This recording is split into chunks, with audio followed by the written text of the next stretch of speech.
All right, I'm here with Cale from Scaling Ventures. Cale, how you doing today? I'm good, Andrew. Thanks for having me. Yeah, we were chatting, before we started recording, and we were talking about some interesting things. But before we dive into those, do you want to give an introduction of yourself to people who might not know you? Yeah, for sure.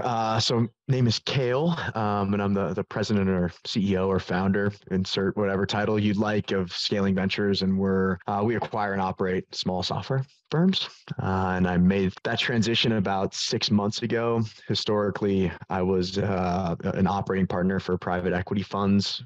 So my last, role, I was a chief revenue officer, typically kind of in the 5 to 10 million ARR tranche, all vertical software. And my job was to go in and usually build some kind of sales organization or professionalize a sales organization, grow ARR, and then lead and exit. Before that, I worked pretty closely with the venture community. I was kind of a consultant or a mercenary for hire for Series A groups, where they would install me to help kind of support the transition from founder-led sales, get a tech stack going, stuff like that. So I kind of had the opportunity following my last gig to jump out on my own, and thanks to acquire, and I won't let the micro slip out of my mouth aside from talking about the Scaling Ventures bit, and honestly, because of everything that you had done to create a vibrant and a super transparent marketplace of all these companies. I'd been following it for a long time, but it was really kind of the catalyst for me to jump in and acquire a firm, which I found on acquire.com, and start operating and doing the thing. So you were the catalyst. Man, can't thank you enough. Nice. But yeah, that's my background.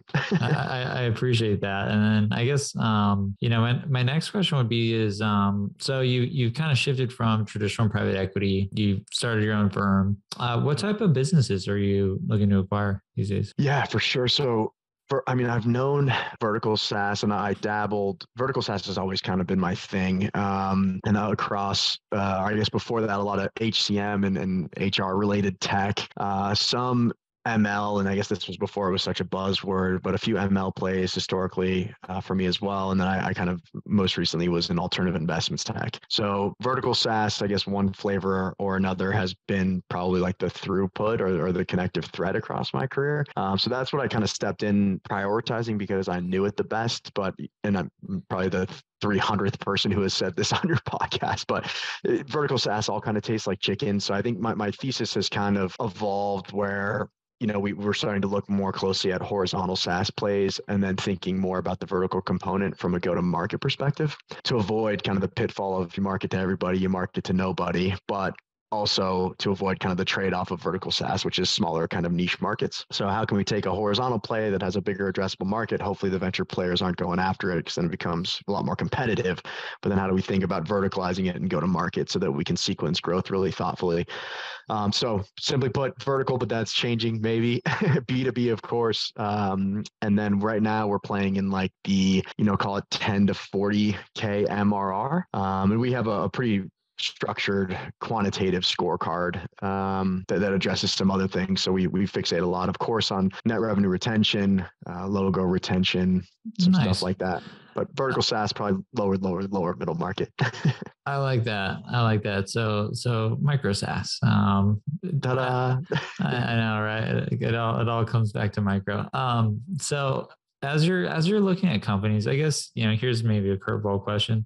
Describe to me like a perfect acquisition for you in terms of, size. You can make up the company, what it does. Like if it landed on, acquire, you would go crazy for it. What would that look like? Yeah. All right. Well, I better get into standing up mode here so I can bring the right energy. Wow, what a great question. It's interesting. No one's asked me that before. Well, I can tell you what I've learned a lot about from my first and only transaction. And our game plan is kind of to treat this first one as a proof of concept and then pivot towards more of like a pooled capital model. But I can tell you seller DNA, and I've said this before, but like we all, or at least me, I aspire to be like the Dalio, where it's all quantitative. It's like this algorithm, and it's like, hey, we put these inputs in, and we're looking at this acquisition target, and it's scored in the top quartile, and you make it all kind of science and less art, less gut, less instinct, because it's hard to repeat gut and instinct or describe it or define it or document it. But like a few things that have definitely become very aware, or I guess emphasized to me, one for sure is the seller. like seller DNA is absolutely mission critical, and like the actual transition process, no matter what kind of time period it takes. But I guess to answer your question very strictly, I would say, kind of the first thing that I bet now post like a first screening would be, who is the seller? And then I often joke that it's kind of like a reverse marriage. It's like, all right, we're going to marry this person, and then we're going to move into like engaged, and then we're going to date, and then we're going to break up. And so how do I feel about that with the person that's across the table for me? Because a business is, a living dynamic thing. And if you don't have somebody as kind of a guide to carry you around, your likelihood of success out of the gate is much trickier. But I would say perfect scenario, we'll just say vertical SaaS. We'll say they're doing, between 10 to 15K in MRR, so that we have the cash flows to finance the debt service. We use debt in our acquisitions, and to finance some of the transformation, pulling in my team, which is all kind of fractional folks. So call it 10 to 15K in MRR. There's one channel established, which is likely very organic, like it's a word of mouth loop, or it's a direct traffic thing where it's basically a product that really solves the problem, and it's got a little bit of a halo effect, but the founder is very technical. So it's either an engineer or a product manager or some profile like that. And they don't necessarily understand go to market. So they've kind of hit a plateau, if you will, of growth. And that's usually a function of the number of channels that they have stood up. So we've got 10 to 15K MRR. There's some cash in here to get in and make things interesting. It's hit a little bit of a plateau. From a retention perspective, that's the name of the game for us, because essentially we're buying product market fit. So I know you're one of the masters of the dark art of product market fit, because you seem to have found it twice, which is very challenging. But I'm not that. I'm not the 0 to 1 guy. But I'll pause there. That's great. Let's keep this going. Let's keep this imaginary acquisition. Because there was something you said that I really agree with, which is just goodwill, like amongst buyers and sellers. I haven't really seen an acquisition happen without goodwill between a buyer and a seller. And what I mean by that is, if you can't get along with the seller as a buyer, something's going to explode. Something's going to, because you need that transition period. You need, there might be customers on different pricing plans, and you need their support 6 months later. So I really like how you emphasize, working with a seller that's, looking to sell to you and isn't, doing this weird dance of I'm kind of open to some, but not really. Like you have that goodwill in place. So let's say you've come across this company that you just described. How does your due diligence process look? Like, how do you, say, hey, this is the company, maybe we can use the company that you did acquire as an example. Yeah. Like what made that like a good, first pick? Yeah. So, and actually, let me just pull up my scorecard so I can kind of talk through it, because our scorecard is really kind of like a function of tiers of access to information. So you can think like early days, it's like a public listing, right? And it's like, okay, and then, you kind of move towards an NDA, which is so streamlined on acquire.com now, God bless you. And then you can kind of move into some non-public information, but it's kind of like as the aperture opens for information, like the inputs for the scorecard get bigger and bigger. So, out of the gate, and obviously the number one thing that I always encourage, and I've written about this in the past too, is like eat the dog food. Like as soon as humanly possible. Like you talk to a lot of folks that are playing the game, and it's like, well, have you bought the product? Have you used the product? And I guess there can be constraints there. Like if we're talking enterprise SaaS, that's like, yeah, I need to pay $4,000 a month, or I need to pay an annual contract of $20,000. It's not so easy to just step in and start to use the product. But to answer your question, deal comes along, it's looking good. And I guess just to finish the thought on that, I think the other pieces are, we look very closely out of the gate around retention, because back to the thing of like product market fit, right? We want to make sure that there's product utility here and that we feel good, and that we look at the customer cohorts and those are moving in a positive direction, or at least they're stable. And then the last thing is we would touch on maybe the tech stack and just understand a little bit on the product side. Like I think our assumption is that, call it on average 20 to 40% of the product needs to be enhanced or rewritten in some way. But beyond that, you start to play a game around technical debt, and it kind of changes your ability to move fast, and either catch up with the market, move past the market. It can be limiting in terms of how you push into different market segments as well, so it can hinder growth. But those are some elements that we kind of look at as like first blush. Once we get under the hood, gosh, in terms this ideal scenario here, acquisition target, we'll just call it Acme maybe, so it's simple. I think we're looking at obviously out of the gate around multiple, and it's weird because on the scorecard too, like there are things that are punitive, right? If you have like, hey, we want to see like, for instance, an AR multiple, we want to see like on average a 3x. So if we see a 2x, that's rewarded. If we see a 5x, that's punitive, but it's not a deal breaker. Like early, we want to kind of keep that aperture open so that we don't choke off all the deals that are feasible. Like we want to kind of keep an open mind. We obviously don't want to look at all the noise, but some things around that. Growth is another one where too much growth is kind of punitive for us because it's like, what are we supposed to do? If the business is already ripping, like that's what we do. So, and then it's also that raises some flags from a seller motive too. It's like, why do you sell the thing that's just shredding, And there are scenarios where it does make sense, but that's something that you want to lean into. Yeah, let's pause on that because that's also an interesting topic and tip that I hear a lot from buyers in terms of what they prefer. And that's, when you bring your business onto the marketplace, I always say like bring it with, bruises, bumps and everything, because those are potential growth opportunities that you would hear, maybe I don't have a sales team, maybe I don't know marketing. Instead of trying to hide that, or maybe, there's some part of the business that's not optimized or hasn't been explored or maxed out. I think a lot of founders would feel that is something not to share with the buyer. But when you hear those things, it sounds like your ears perk up and you see opportunity. Yeah, totally. For sure. And I think, or like the other one too is profit margin. So you have to be super careful because I think your assumption is that there are ways to optimize margin so you can kind of fix how revenue makes its way to the bottom line and ultimately manifest as like profit or earnings. And then you can change top line, right? Like simply put, those are kind of the two levers that are available to you.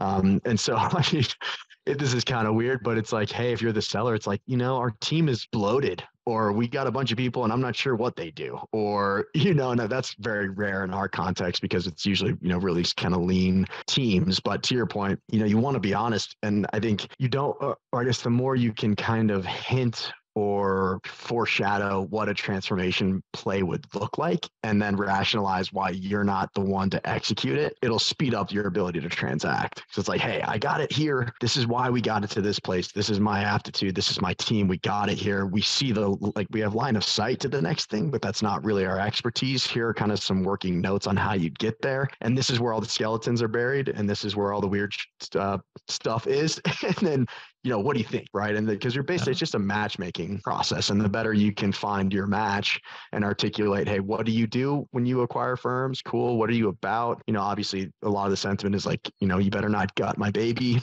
Like for a lot of entrepreneurs and sellers, this is maybe one of a few projects and they've gotten it to this place and it's been just like a bare fist, knuckle fight to get it here. So I like that. Okay. So, you've spoken with the seller, you're interested, it's, within, kind of the thesis of your firm's, acquisition criteria. Yeah. Now you start heading into, due diligence. What's maybe like some things that you would advise founders if they wanted to sell to your firm? How can they prepare in advance? What are things like you've seen scare you away from a deal? Yeah, for sure. Well, I think the beauty of not to just shamelessly plug you the whole damn time, but keep going. Yeah, let it rip. Well, and I guess so. If you contrast is a beautiful thing, right? So if you think about traditional OG private equity, and it's like, hey, we have a data room, and this data room is stuffed full of like spreadsheets that have P&Ls and customer concentration and personnel and salespeople and quotas and headcount and HR and benefits and overhead and all this stuff. And it's like, oh my God, when in reality, that stuff is all a byproduct of the systems of record. And if you think, and this is for anybody that plays the vertical SaaS game or period, the SaaS game, right? Like the three pillars of SaaS usually are you got to manage your books, which is accounting, ERP if you're more, I guess, kind of large. You got to manage manage your books, which is CRM. I'm sorry, customers, which is like CRM, Stripe, stuff like that. Like, how is revenue coming in? What do your customers look like? And then lastly is HR tech, or how you manage your employees. You got your books, your customers, and your employees. Those systems of records are usually a CRM, HR suite, and accounting thing. And so any of the stuff that exists in a data room is usually exported from those tools. And what's beautiful about Micro and I guess, marketplaces like Acquire is that you can kind of get direct access into those systems of records. So it's like, hey, I need to see what Google Analytics looks like. I need to see what Stripe looks like. I need to see what a P&L looks like through QuickBooks. And you don't have to tell me anything, right? Like, we can pipe into your systems and then we can run some kind of analysis to kind of validate what's happening. So most of what a seller can do then is provide some kind of voiceover to either rationalize what that stuff looks like or provide more insight about the market. And so some of the things that we've leaned into a lot about, like, is if you don't know the value prop, and it's honestly, and this is, I was going to joke about this. Like, I'm a huge fan of Bruce Lee. He's like my favorite philosopher, but his thing is always like, it's the signal of a master is the act of reduction or subtraction, not addition. And I was going to plug that with, from Micro Acquire to Acquire. I was like, there you go. You're getting closer to the root. You're getting closer to full ninja. Is like, can you just simply articulate, like, who is your customer? Who is your ideal customer profile? What is the value proposition that you provide or the job to be done? How do you reach customers? Why do they convert, and how do they convert, and how do you retain them? And then what makes you different from your competitors, and who are your main competitors? Like, it's just very basic and simple, but there's so often a situation where, and it's okay too, right? If the founder's like, I don't really know, like, we serve this kind of customer over here and this customer over here, and I'm not sure, but I have a hunch. But the more kind of articulate you are and can demonstrate just a simple understanding of the business and articulate that to a seller or a buyer rather, I think that really speeds stuff up. So simply put, make sure your access to your systems is clean and that you can let your systems of record and that they're in order, because those are ultimately going to demonstrate the business and the performance and the systems that you have in place, and just foundational stuff. Because and not to digress here, but that's another thing too. Like, some businesses don't have their stuff together operationally, and some buyers might look at that and be like, ooh, like, this is red flag central. Other buyers are like, great, transformation opportunity, cool. Like, we can streamline this stuff, at least articulate the metrics and the performance of the business, and that creates value right away. So make sure your systems are in order, tighten that stuff up. Obviously, Acquire is going to help with that.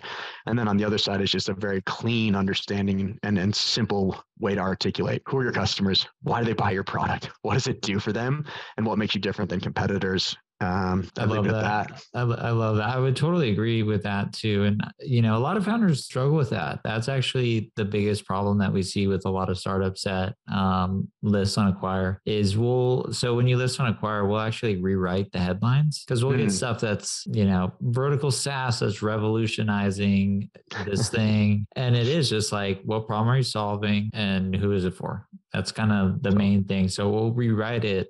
We actually have a team in-house that constantly is rewriting what the company does to make it easier to understand, because the responses that we get are typically, but yeah, I agree. Being able to just simply articulate that is, it's just, how are you positioning your business? And yeah, having a clear understanding of the main problem you solve, who do you solve it for?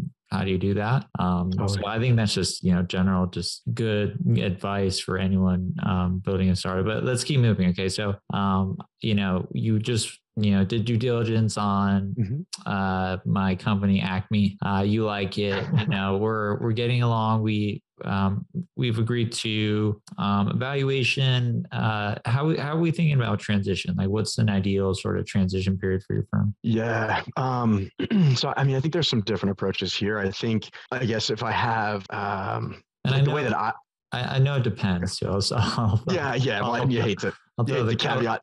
I'll throw the cushion on that question. It depends on a lot of things, but yeah, right on. Well, I think an optimal scenario is kind of a sliding scale where ideally it's like you have at least 30 days, and it depends obviously, or yeah, there you go. But on like the scale of the business, right? So if it's like, hey, I've got a product that's basically like a single point solution feature that's not super complex. The service burden is very straightforward. The customer base is super stable. It's kind of a no-brainer situation, and the business operates itself for the most part, then that 30 day might not be so critical. But I think kind of optimal is like the first 30 days, there's nothing jarring. You're transitioning stuff. The seller is still kind of front and center. From a cut, and like you kind of haven't really disclosed anything to the users yet. But 30 days is like, hey, status quo, steady state. our camp can just observe and see where the weirdness is and where the gotchas are. And so that might look like 60 hours from the seller in the first month, something like that. And then second month would basically chop in half to like 30 hours. And now it's like, hey, we're clear on the gotchas.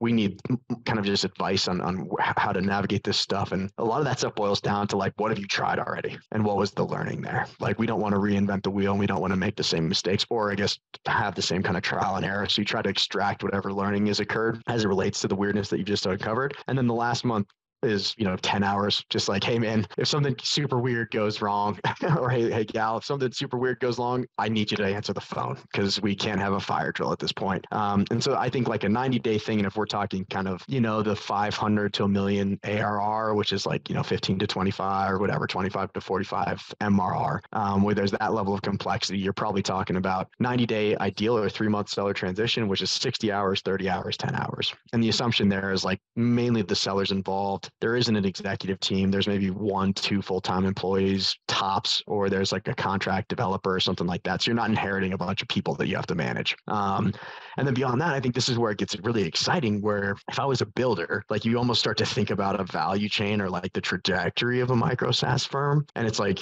my job is to get 0 to 1. And then I need to go find some maniac who's going to take it from 1 to 10. And I need to make sure that I ride that wave. Right. This is kind of a cliche, but another bite of the apple, because that's, you've earned it. I mean, arguably you've done the hardest part by a mile. That 0 to 1 shit is insanely difficult.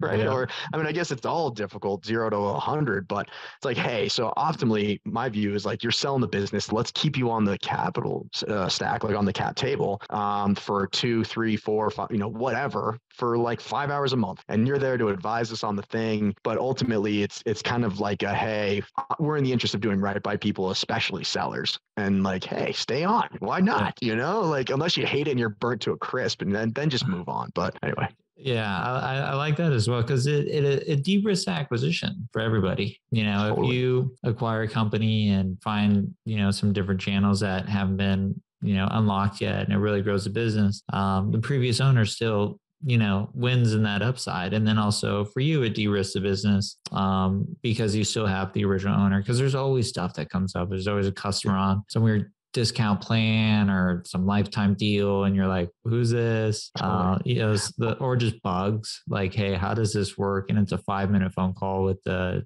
original engineer, or you missed on something. Oops, sorry. Or it's 48 hours of you trying to figure it out, Totally. Or like, oh shit, we missed this thing in the account transfer, and our like some domain hosting is still under their name, and they just got an email to their personal account and the billing failed.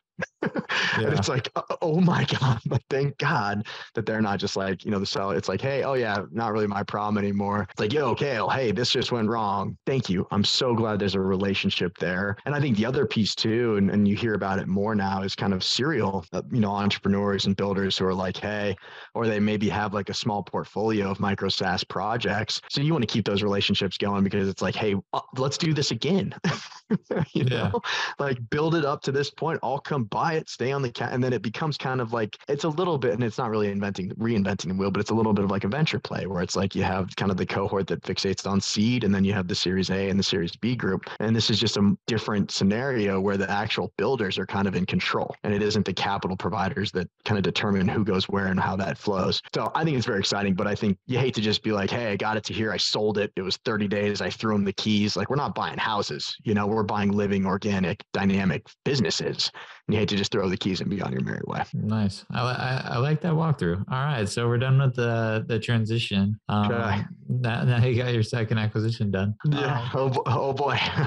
So where do you see? I know you just got done with your first acquisition. Congrats, and you're keeping that one anonymous, correct? Yeah. Keeping the portfolio anonymous, but again, like most of what we're doing, we're quote unquote building, or I'm trying to build in public as much as I can, and get other folks that are maybe in a place where I was not too long ago, jazzed about this as a path, to spend your days and to create a lifestyle that's interesting and to perhaps create some financial independence for you and your family, and not go like the corporate grind or the feast or famine startup grind, or the I'm the one at the firm doing all the work and the people that provide the capital keep all the returns. It's kind of like a blend of those three things that I think is pretty interesting. So anyway, yeah, but keeping it anonymous for the context of our portfolio anonymous, and I guess as we hope to move in silence as much as we can. Nice. No, I can appreciate that. I guess maybe one of the last questions I have for you is what just like general advice do you have for I'm looking to sell my business? And you mentioned some really good things in terms of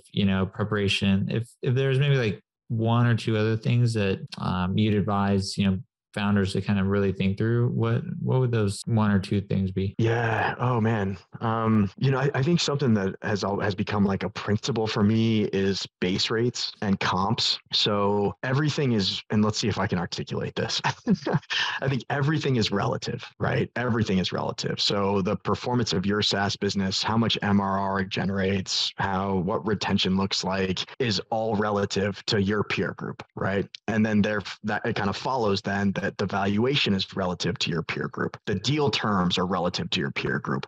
So like something that's always been interesting for me, and like when you first get into the game, it's like, ooh, I want to acquire this thing. Is this a good deal? And it's like, well, you can't just look at a deal in a vacuum, right? It has to be relative to the other deals you've looked at. Do you like the performance of the business? Do you like the valuation? Yada, yada. So for a seller, I think if you're starting to think about, I want to exit my business or I want to explore an exit, get clear on what your peer group looks and feels like and how dope are you relative to your peer group. And then you can, of course, understand and benchmark your performance. But then as an extension of that, you can start to think about valuation, because something that I think is, and this is kind of a weird statement, but it's like the first signal that you don't really know what you're doing or that it's going to be a real uphill battle is just an absurd valuation. It's like, well, we're going to, 30x.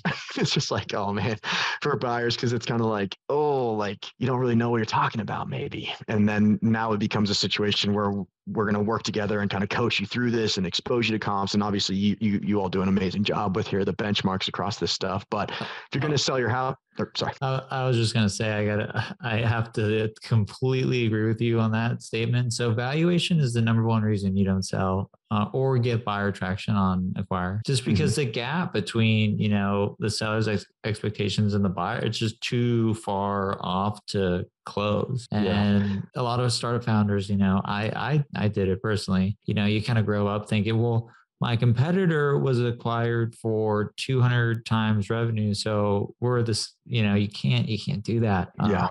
Or just be clear on the circumstances, right? It was like, who was the acquirer? Was it a strategic and your thing fit perfectly into their portfolio of SaaS and they're going to pay a huge premium? That's apples and oranges, Yeah. I mean, when you, I want to double click on that because it's so true. It's not apples to apples. Like in those, like Slack as an example, I believe they were acquired for, 26 times annual recurring revenue, but they're growing like crazy. Forward 12. They're 12 a market leader. They're established. They're at scale, so they obviously got, a premium on the acquisition, but, just because your company is, maybe Slack's not the best example, but we hear that a lot in terms of, why, because we also ask when you list on Acquire, how'd you justify your valuation? Well, our number one rejection reason actually too is too high of an asking price. So for everyone listening, just making it really, really clear, learn valuations because it'll get you more buyer interest and dramatically increase your chances of selling. Yeah. And I like simple it down because I think everyone's like, oh my God, I need an investment banker and I have to do a discounted cash flow, model to figure out the valuation. It's like, are you going to, if you're selling your house, are you going to go through and, assign a value to all your appliances and then figure out what you could charge for rent, yada, yada. It's like, no, you go on Zillow and you see what other houses like yours are trading at and then just start there. Right. Yeah. And it's like, and just, go 20% up, 20% down. It's like, hey, here's the spectrum of value that we're comfortable with. And then you have to totally attack your ego because it's your baby. Right. And so it's like, but my kid's more athletic. My kid's, handsomer, prettier, funnier. And it's like, well, you should probably kill that vibe in your soul. Just try to be as rational as you can, because it'll probably get you to, you know, a good outcome better. Yeah, no, I can appreciate that. Well, so I guess just final question: if people wanted to, you know, learn more about your story or potentially, you know, speak with you about selling their startup to you, where's the best place to find you? Yeah, no doubt. So I'm probably the most active on LinkedIn. My Twitter game is atrocious, but Kale, it's KJAEL, and my last name is Skalrud. I'm sure this will be in the show notes. My name's very tricky, but if you just search for KJAEL on LinkedIn, I'll come up. And then Scaling Ventures is our firm, and it's spelled with the K, so it's SK, like this hat, SKALING. Like Ventures. If I had any courage, I would have thrown 2 A's in there like my last name, but I figured that was a little wild. And then, as you mentioned, we have a Substack, which I really invest a lot of time and energy and love into, and that's scalingventures.substack.com. Nice. We'll have all that in the show notes. Well, Kale, I'm excited to see you grow, man, and I'm sure you'll be back on the podcast. But congrats on the first of hopefully many acquisitions. No doubt, and congrats on all the moves you're making. It's inspiring to see what you're doing with Acquire.com, and you're the grease, man. You're the grease that keeps this whole game buzzing. So I sincerely thank you for everything that you guys are doing, you got and gals. Appreciate that. That's I got to give a shout out to my team, because I can't take credit for everything. But all right, man. I'll see you probably on your second or third or fourth or fifth acquisition. No doubt. All right, see you, man. Cheers.